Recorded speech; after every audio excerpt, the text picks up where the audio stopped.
Hi, I am Vibhor Gupta, an AWS and Microsoft Azure certified cloud professional. I am a passionate cloud solutions architect and services advisor.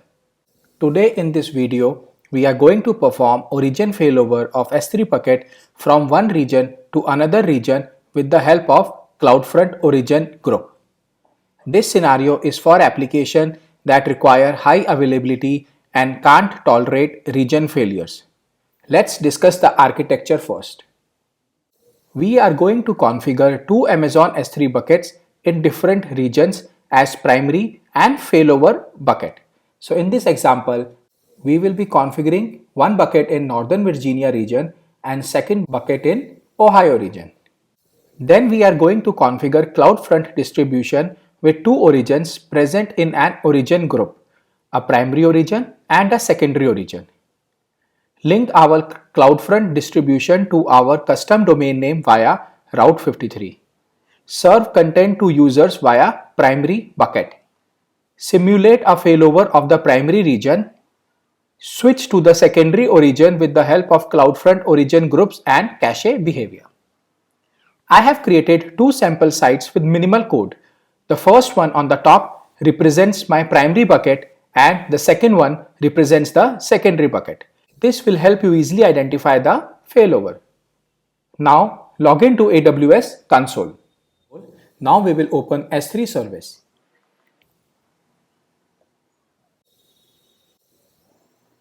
In S3, we have to create two buckets, one for the primary region and one for the secondary region or the failover. So let's click on create bucket. Select the name of the bucket. So you could give any custom name or your domain name. So I am going to give www.vibhorgupta.net/primary as it represents my primary bucket. AWS region that I am going to select is US East North Virginia. And then I will click on create bucket. Now I will create second bucket in another AWS region, that is Ohio region. So the name of my bucket is -secondary. The region I am going to select is US East Ohio. To failover from primary to secondary bucket, we have to make this bucket public and enable static hosting. So uncheck block all public access and acknowledge that you want to make this bucket public. Let's go down and click on create bucket. So we have created both our buckets. The first bucket or the primary bucket is in North Virginia region and the secondary bucket is in Ohio region. Before proceeding further, if you like the content of this video, please like the video and press the subscribe button to subscribe to my channel and enable all notifications as it will notify you whenever I am creating new and useful content on cloud and also motivate me to create it often. Now we will go to CloudFront. So in the search bar, search for CloudFront. Click on it. So now in CloudFront, we have to create a distribution. Click on create distribution. Click on web distribution get started. And now in origin domain name, we have to select the primary bucket. This is it. Then in restrict bucket access, we have to select restrict bucket access such that only origin access identity can access the content of our bucket. Click on yes. So let's say I want to name it as www.vibhorgupta.net-primary just to identify that it represents my primary bucket. Now, origin connection attempts means the number of attempts CloudFront will make to access S3 bucket, and origin access connection timeout means the time for which CloudFront will wait for the response from S3. At the moment, CloudFront will wait for 30 seconds, 3 multiplied by 10 seconds in case of no response from the bucket. Let's change the value to 2 and timeout seconds is 5. Scroll down. In viewer protocol policy, we will redirect HTTP traffic to HTTPS. Scroll down and then in alternate domain name, I will enter the name of my website, that is www.vibhorgupta.net. In the previous video, we have created custom SSL certificate. If you haven't created SSL certificate via Certificate Manager, then you could watch my video on how to create static website using S3 bucket, CloudFront, SSL and Route 53. Either click on the above link or to the link in the description of the video. Select the custom SSL certificate. Scroll down. In the default root object, select index.html and then we will click on Create Distribution. Click on Distribution. Now the status is in progress. It will take some time to get deployed. In the meantime, we can go back to our S3 bucket and upload the content. Go to search bar and search for S3. Open it in new tab. And now we have to upload content in primary and secondary bucket. Let's first click on primary bucket, objects, upload, and then we can add files and folder over here respectively. So I have uploaded the content of my bucket and now I will click on upload. This is a minimal code sample website. Click on upload.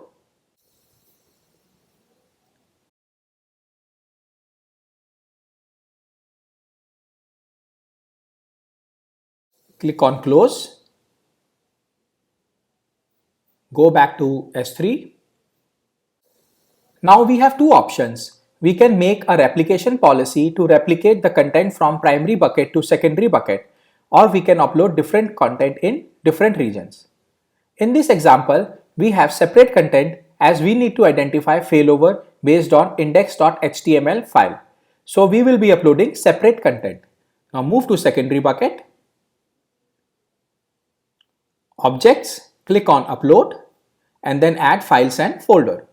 Scroll down and click on upload.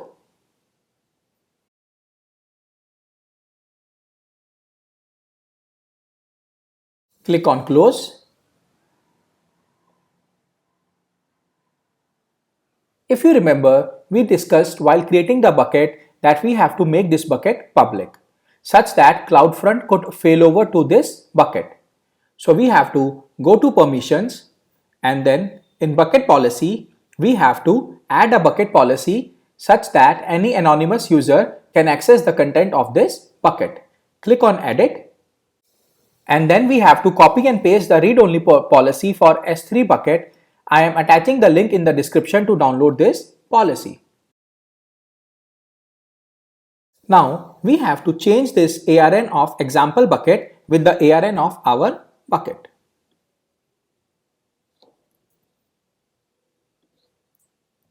Please make sure that you are not deleting this / followed by star, as it will allow to access the content of our bucket. Click on Save Changes. Go to Properties. Scroll down and click on Static Website Hosting. Enable it and then define the name of the files that we have for default index page and error page.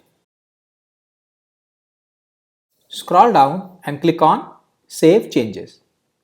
Scroll down and then copy the static website endpoint or the URL and then open it in new tab. So if you see, this is my secondary failover bucket and we are able to access this website. So close it. And now we are going back to CloudFront. So we can see that the status is deployed and now we can check whether our domain is working or not. Copy the domain name, open a new tab and this is our primary bucket. So we can access our primary bucket via CloudFront and we can directly access our secondary bucket via S3 endpoint. Now we have to create an additional origin for secondary website and then create an origin group with primary and secondary origins representing respective buckets. Change the cache behavior such that failover happens when any of the following event occurs. The primary origin return an HTTP status code that we will configure for failover. CloudFront fails to connect to the primary origin maybe due to issues with S3 service or regional failovers. The response from the primary origin takes too long. Then CloudFront routes the request to the secondary origin in the origin group. Let's go to CloudFront. Go to Distribution. Click on Origins and Origin Group. Please take a moment to subscribe to my channel if not already done so. Click on Create Origin. And now we have to give the S3 endpoint. So go back to S3. Copy the bucket website endpoint and paste it over here. If you remember, we changed the connection attempt to 2 and timeout to 5 seconds. Click on Create. So both our origins are created, one for primary and one for secondary. Now we have to create origin group. Click on Create Origin Group. Select the primary bucket and then select the secondary bucket. So if you see that origin group has selected our primary bucket as primary and our secondary bucket as secondary. If required, we can change the priorities. But we want to make primary bucket as our priority bucket. So for the failover, we need to select the HTTP status code. So for this example, we are selecting all status code. If required, you can also change the name of the group ID and then click on Create. So we have created the origin group and now we have to go to behaviors and then in the default behavior, we have to edit it and change the origin or origin group to our group and then scroll down and click on Yes, Edit. So we can re-verify that our origin or origin group has been changed to origin group from the primary bucket. Go back to CloudFront distribution and we can see the status is in progress as the changes are being deployed. Now we will go to Route 53 and link this to our custom website. Open it in new tab.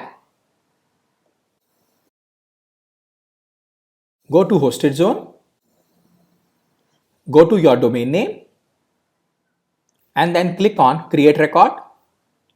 The record name is www.yourwebsite. Record type is A and then we choose alias to CloudFront distribution and the destination bucket is this one. Click on create bucket or create record. Now let's try to open this website. So we can see that we can access the content from our primary bucket. And now we have to simulate the failover. So let's go back to S3 bucket, go to objects, and this is my secondary bucket. So I will go back to Amazon S3 and I will click on my primary bucket. To perform the failover, we have to do two steps. Step number 1, change the name of the index.html file in the primary bucket such that S3 bucket sends HTTP status code 404 to CloudFront and CloudFront failovers to secondary origin. Step number 2, the content is cache in CloudFront, so we have to invalidate the content such that CloudFront requests content from the origin. So click on index.html, actions, rename object, and then add a character or number over here to your index file. Go to CloudFront, click on your bucket, click on invalidation. We can click create invalidation and now we can either enter the wildcard that is / and star, or we can enter index.html because we just want to invalidate a page.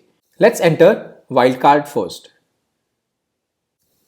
Let's open a private window such that the content is not loaded from our cache. Open the website and then you can see that we have failed over to our secondary bucket. So our example is successful and the failover from primary to secondary bucket via CloudFront origin group is done.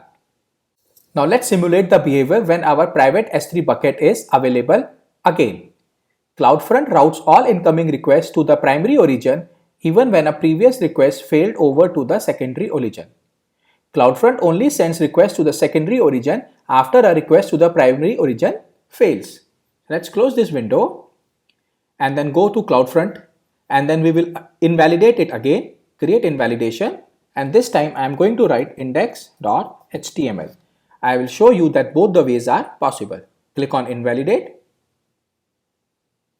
go back to S3 bucket, and then change the name of the object to index.html. Click on actions, rename object, and index.html, save changes. Go back to CloudFront to check whether invalidation is completed or not. So it's completed. Open a new private window, enter the domain name, and then you can see that we are accessing content from our primary bucket. Let's try another method for failover. First, invalidate the cache. Go back to CloudFront, create invalidation, and let's do it in wildcard. And now we will go to S3 Management Console, and from the Permissions tab, we will remove the bucket policy. So this will give a HTTP status code of 403, that is forbidden. So click on, or we can directly click delete. Click on delete. And then check whether our invalidation is completed or not. It's still in progress. It's now completed. Let's open a new private window and see the content is coming from the secondary failover bucket or our secondary region. In this video, we have successfully implemented origin failover of S3 bucket from one region to another region with the help of CloudFront origin group. So we have implemented high availability with CloudFront origin failover for S3 buckets. If you like this video, please subscribe to my channel. Thank you for watching my video.